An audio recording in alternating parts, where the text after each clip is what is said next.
Voici l'histoire « Chère toi que je ne connais pas ». Chère toi, je t'invite samedi après-midi à 4 heures pour un goûter chez moi. On ne se connaît pas, mais je t'ai vue hier, assise seule dans la cour. La maîtresse a dit que tu étais nouvelle à l'école, que tu étais arrivée il y a 3 semaines, que tu venais d'un autre pays et que tu savais parler une autre langue. Je te ferai des petits gâteaux moi-même avec de la confiture d'orange ou si tu préfères avec des pépites de chocolat. Ils seront peut-être encore tout chauds quand tu arriveras.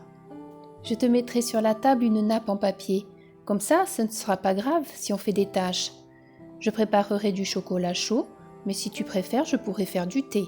Je mettrai 2 tasses sur un plateau et des morceaux de sucre, du lait aussi, des cuillères pour tourner. On pourra laisser glisser le morceau de sucre sur la petite cuillère comme sur un toboggan et regarder quand il tombe comme ça éclabousse. C'est la première fois que j'invite une amie et que je prépare tout toute seule.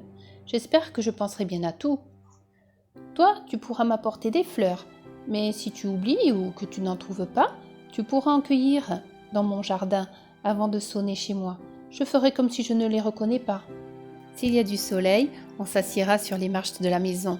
Et s'il pleut, on restera sous un parapluie. À l'intérieur, on pourra s'installer dans des fauteuils du salon. Ils sont bien moelleux. C'est peut-être là que tu préféreras prendre le goûter. Je te donnerai une serviette et j'en prendrai une, moi aussi. On les mettra sur les genoux. On fera exprès de faire tomber des miettes dedans, puis de les manger une à une, parce que c'est encore meilleur, je trouve. On n'a pas besoin de savoir à l'avance de quoi on se parlera. On se dira des choses amusantes ou bizarres. Et si on a envie, on pourra aussi se confier des choses tristes pour que ça aille mieux après. Ou bien on fera des bruits en buvant et en mangeant, et on se retiendra de rire pour ne pas recracher tout le chocolat. Tu pourras même, ça me plairait beaucoup, bavarder dans cette autre langue que je ne connais pas et j'essaierai de répéter exactement comme toi. Je pourrais t'apprendre aussi des mots en français, des mots difficiles et longs, comme supercalifragilisticexpialidocieux. Si tu as envie, tu pourras me décrire le pays d'où tu viens et me raconter le long voyage que tu as fait pour venir ici. J'ai vu une fois à la télévision des images de gens qui devaient quitter leur maison à cause de la guerre. Mon papa m'a expliqué qu'il venait ici pour se mettre à l'abri et continuer à vivre, à travailler et aller à l'école sans avoir peur. Mais je n'ai pas tout compris. Alors si tu as envie, peut-être tu pourras me raconter comment ça s'est passé pour toi.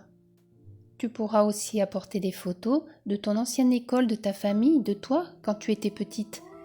Je m'imaginerai mieux ta vie dans le pays d'où tu viens.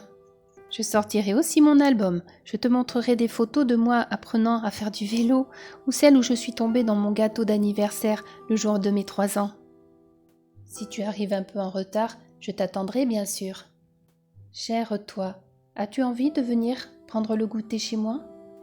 Si oui, je t'attendrai pour 4 heures. Cette histoire est maintenant terminée. J'espère qu'elle t'aura plu et je te dis à bientôt pour d'autres histoires.